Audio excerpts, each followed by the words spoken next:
আজকের ভিডিওতে আমি বলবো যে রাহু যদি আপনার 6th হাউস থেকে অর্থাৎ জন্মকুণ্ডলী অনুযায়ী 6th হাউস থেকে 12th হাউসের মধ্যে থাকলে কি ফল দেবে। আমার আগের ভিডিওটিতে আমি বলেছিলাম যে আপনার জন্মকুণ্ডলী অনুযায়ী 1st হাউস থেকে 5th হাউস পর্যন্ত রাহু থাকলে কি ফল দেবে। যারা এখনো পর্যন্ত আমার সেই ভিডিওটি দেখেননি তারা অবশ্যই ডেসক্রিপশন বক্সে যান, সেখানে লিঙ্ক দেওয়া রয়েছে, সেটা অবশ্যই দেখে নিন এবং আমার পরবর্তী ভিডিও দেখার জন্য আমার চ্যানেলটিকে সাবস্ক্রাইব করুন, অনেক বেশি করে লাইক করুন, কমেন্ট করুন, শেয়ার করুন।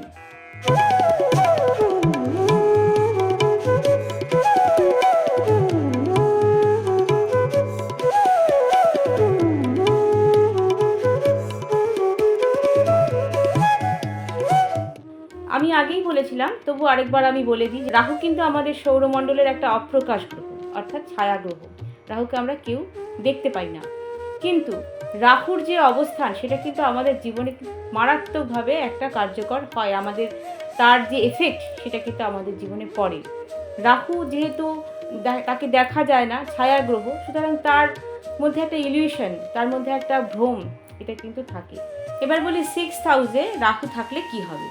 প্রথমে আমাদের জানতে হবে 6th হাউস থেকে আমরা কি দেখে থাকি। 6th হাউস মানে হচ্ছে রোগ, রিপু, ঋণের ঘর। অর্থাৎ রোগ সম্বন্ধে আমরা প্রত্যেকেই জানি, এটাকে আলাদা করে বলার কিছু নেই। ঋণ মানেও আমরা জানি ধার দেনা ইত্যাদি, লোন। এবং রিপু কথার অর্থ হলো শত্রুতা। তাহলে যদি 6th হাউসে রাহু আপনার অবস্থান করে, প্রথমেই বলি আপনার কিন্তু ঘুমের সমস্যা দেখা দেবে। এবং ধার দেনা, আপনি অযাচিত কোনো কারণে ধার দেনায় জড়িয়ে গেলেন, একটা ধার শোধ করতে করতে আরেকটা ধারে জড়িয়ে গেলেন, আরেকটা ঋণে আপনি জড়িয়ে গেলেন, এটা আপনার ক্ষেত্রে হবে। আপনার মধ্যে আপনাকে কিন্তু এমন কোনো রোগের সৃষ্টি করবে যেটা কিন্তু ক্রিটিক্যাল এবং অজানা একটা কোনো রোগের শিকার আপনি হতে পারেন।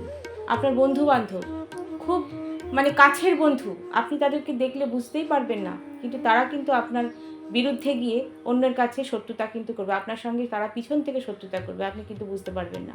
প্রচণ্ড মিষ্টিভাষী বন্ধু থাকবে, কিন্তু তারা আপনার শত্রু হবে। কোথাও কোথাও গিয়ে তারা কিন্তু আপনার ক্ষতিই করছে। আরেকটা হচ্ছে কি, আপনার কর্মে অসন্তোষ থাকবে, অর্থাৎ কর্মের জায়গাটা আপনার কিন্তু কিছুতেই ভালো লাগবে না, মন বসবে না, কাজের জায়গায় অসন্তুষ্টি। কারণ কি, রাহু কিন্তু অসন্তোষ দেয়। আপনার বিদেশ যাত্রা হবে, বিদেশে কর্মলাভ হবে। যদি আপনি বিদেশে গিয়ে কর্ম করেন তো সেক্ষেত্রে আপনার পক্ষে সেখানে কিন্তু খুবই ভালো, সেই জায়গাটা আপনার পক্ষে ভালো। অর্থাৎ বাড়ি থেকে দূরে গিয়ে কোথাও কর্ম করতে পারলে সেটা আপনার পক্ষে বেটার। এবার আসি 7th হাউসে। 7th হাউস থেকে আমরা কি দেখি? 7th হাউস থেকে দেখি আমরা বিবাহ এবং ব্যবসা, অনেক সময় পার্টনারশিপ ব্যবসাও কিন্তু আমরা দেখে থাকি 7th হাউস থেকে। এবার এই 7th হাউসে যদি রাহু থাকে তাহলে কি করবে? প্রথমে বলি, বিবাহ নিয়ে তো সমস্যা তার দেখা দেবে, এবং তার যে পার্টনারকে নিয়ে কিন্তু তার সমস্যা কীরকম হবে, তার চাহিদা, পার্টনারের চাহিদা, সোনা, গাড়ি, আসবাবপত্র, নানা রকম জিনিসপত্র, এসব নিয়ে তার মারাত্মক চাহিদা থাকবে। এই চাহিদা ফুলফিল করা নিয়েও কিন্তু তার প্রবলেম দেখা দেবে। এবং 7th হাউসের যদি রাহু থাকে তাহলে পরে কিন্তু সেই পার্টনার অনেক সময় এক্সট্রা ম্যারিটাল অ্যাফেয়ার্সে জড়িয়ে যাওয়ার সম্ভাবনা তার থাকে। এবার আসি ব্যবসার কথায়। যদি 7th হাউসে রাহু থাকে, সে আপনার কিন্তু পার্টনারের সঙ্গে সেম প্রবলেম দেখা দেবে, আপনার কিন্তু পার্টনারের সঙ্গে বনিবনা হবে না। তাহলে প্রথম দিকে যদি যে অ্যাটাচমেন্ট থাকবে, পার্টনারের সঙ্গে যে অ্যাটাচমেন্ট প্রথম দিকে থাকবে, যে আশা নিয়ে আপনি ব্যবসাটা করতে শুরু করেছিলেন, সেই অ্যাটাচমেন্ট কিন্তু শেষ পর্যন্ত থাকবে না। পার্টনার কিন্তু আপনাকে টেকেন ফর গ্র্যান্টেড করে রেখে দেবে। এই জায়গাগুলো কিন্তু আপনার তৈরি হবে যদি আপনার 7th হাউসে রাহু অবস্থান করে। পরবর্তী চলে যাই 8th হাউসে। 8th হাউস থেকে আমরা কি দেখি? হঠাৎ প্রাপ্তি, হঠাৎ লস অর্থাৎ ক্ষতি। এটা যেরকম দেখি, 8th হাউস থেকে দেখি আমরা মৃত্যু, 8th হাউস থেকে দেখি আমরা সাধনা অর্থাৎ মোক্ষ। তাহলে হঠাৎ প্রাপ্তি, হঠাৎ লসটা কি? হঠাৎ প্রাপ্তি, হঠাৎ লস হচ্ছে আপনার ক্ষেত্রে দেখা যাবে আপনি হঠাৎ কোথাও থেকে একটা অর্থ পেয়ে গেলেন, যেটা আপনি হয়তো কল্পনাও করতে পারলেন না। আবার এমনও হতে পারে যে হঠাৎ আপনি এমন একটা লসের সম্মুখীন হয়ে গেলেন যেটাও আপনার ধারণার বাইরে ছিল। এটা হচ্ছে হঠাৎ প্রাপ্তি, হঠাৎ লস। আবার 8th হাউসে যদি রাহু থেকে থাকে তাহলে পরে কিন্তু তার মধ্যে গুপ্ত বিদ্যা সম্পর্কে, অকাল্ট সায়েন্স সম্পর্কে জানার একটা আগ্রহ তার মধ্যে থেকে যায়। সে যেরকম এই সমস্ত জিনিসগুলো জানতে ভালোবাসে, আবার এই তন্ত্র মন্ত্রের ক্রিয়া, এটা কি তার উপর প্রভাব কিন্তু অনেক বেশি পড়ে যদি 8th হাউসে আপনার রাহু থেকে থাকে। আর 8th হাউসে রাহু আপনি যদি থেকে থাকে, আপনি যদি সেক্ষেত্রে খুব কৃপণ বা খুব হিসাবি হয়ে থাকেন, দান ধ্যান না করেন, তাহলে এই রাহু কিন্তু আপনাকে গরিব করে দেবে। আর আবার আপনি যদি অনেক বেশি করে দান ধ্যান করেন, কৃপণতা না করেন, বা যার যেটা প্রয়োজন তাকে সেটা দেন, তাহলে পরে এই রাহুই কিন্তু আপনাকে আনলিমিটেড অর্থ প্রদান করবে। তারপরে হচ্ছে 9th হাউস। 9th হাউস থেকে আমরা কি দেখি? 9th হাউস হলো ধর্মের ঘর, পিতার ঘর, ভাগ্যের ঘর। তাহলে পরে 9th হাউসে যদি আপনার রাহু থেকে থাকে তাহলে কি হবে? পিতৃধন প্রাপ্তি হবে আপনার ক্ষেত্রে। আর কি হবে? আপনার পিতার শরীর স্বাস্থ্য নিয়ে একটু প্রবলেম দেখা দিতে পারে। আপনি কিন্তু খুব ধার্মিক হবেন, গুরুর সাথে ভালো অ্যাটাচমেন্ট থাকবে, গুরুর দেখানো পথে চলতে ভালোবাসবেন। আমরা যেহেতু জানি রাহু কোনো কিছুকে কি করে? অ্যাটাচ করায়। তাহলে যেরকম আপনি পিতৃধন প্রাপ্ত হচ্ছে আপনার, সেরকম হঠাৎ করে যদি আপনি কোনো রকমভাবে বিপদে পড়ে গেলেন, সেখানে কিন্তু আপনার লাক আপনাকে ফেভার করে দেবে। সেখান থেকে কিন্তু আপনার লাক আপনাকে যেভাবে হোক না কেন সেই জায়গা থেকে উদ্ধার করে বাঁচিয়ে দেবে।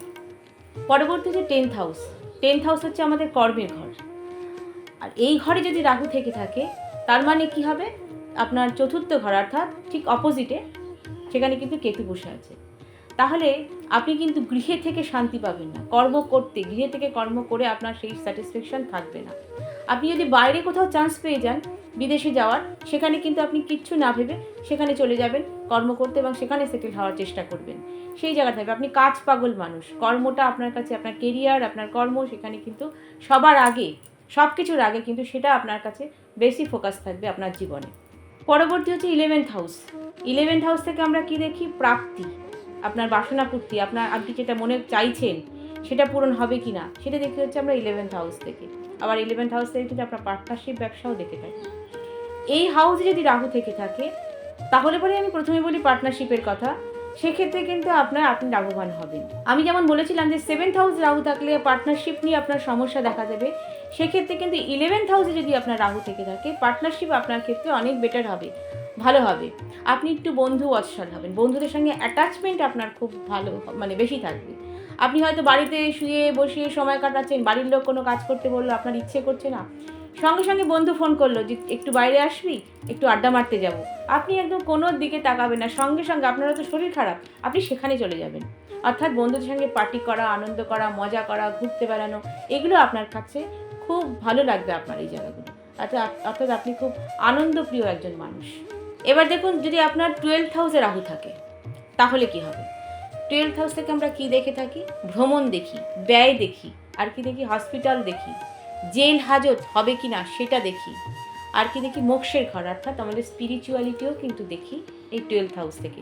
আর দেখি শয্যা সুখ, এই জিনিসগুলো দেখে থাকি আমরা 12th হাউস থেকে। এইবার 12th হাউসে যদি আপনার রাহু থেকে থাকে তাহলে প্রথমে বলি আপনি কিন্তু প্রচুর ব্যয় করবেন, আনলিমিটেড। অর্থাৎ আপনি কিন্তু ভাবতেও পারবেন আপনার যা ইনকাম আসছে তার থেকে হয়তো ব্যয় বেশি হবে। তার মানে ইনকামটা আপনার আসবে তবেই না ব্যয় হবে, ব্যয় কিন্তু আপনার হবে, বুঝতে পারবেন না কোথা থেকে টাকা পয়সা বেরিয়ে যাচ্ছে। আর কি হবে? জেল হাজত হওয়ার সম্ভাবনা থাকে। সেক্ষেত্রে অবশ্য আমাদের অন্যান্য প্ল্যানেটের পজিশনও দেখতে লাগে, দশা অন্তর্দশা দেখতে লাগে, তারপরে আমরা সেই বিচারটা করে থাকি। আপনি হয়তো কর্মের ক্ষেত্রে বাইরে বিদেশে সেটেল, বেশিরভাগই বিদেশেই সেটেল করবেন, অথবা আপনি হয়তো আপনার কর্মের জায়গাটা ঘরের থেকে দূরে হবে, বাড়ি থেকে দূরে। ট্রেডিং বা শেয়ারে আপনার মন টানবে। আর আপনারও কিন্তু ঘুমের সমস্যা হবে, আর শয্যা সুখের ব্যাপারটাও কিন্তু আপনার একটু ডিস্টার্ব থাকবে। এই ছিল আমার সম্পূর্ণ রাহুর অবস্থান সম্বন্ধে আলোচনা, অর্থাৎ আপনার জন্মকুণ্ডলিতে রাহু কোথায় বসলে কি কি ফল দিতে পারে সেটা নিয়ে আলোচনা। যদি আপনারা এই ভিডিওটিতে রিলেট করতে পারেন তাহলে অবশ্যই আমাকে কমেন্টের মাধ্যমে জানান। যদি কোনো প্রশ্ন থেকে থাকে সেটাও আপনারা কমেন্টে জানান, আমি অবশ্যই উত্তর দেওয়ার চেষ্টা করব। লাইক করুন, শেয়ার করুন, আর যারা আমার চ্যানেলে নতুন তারা অবশ্যই চ্যানেলটিকে সাবস্ক্রাইব করুন এবং পাশে থাকা বেল আইকনটি প্রেস করুন। ভালো থাকবেন, নমস্কার।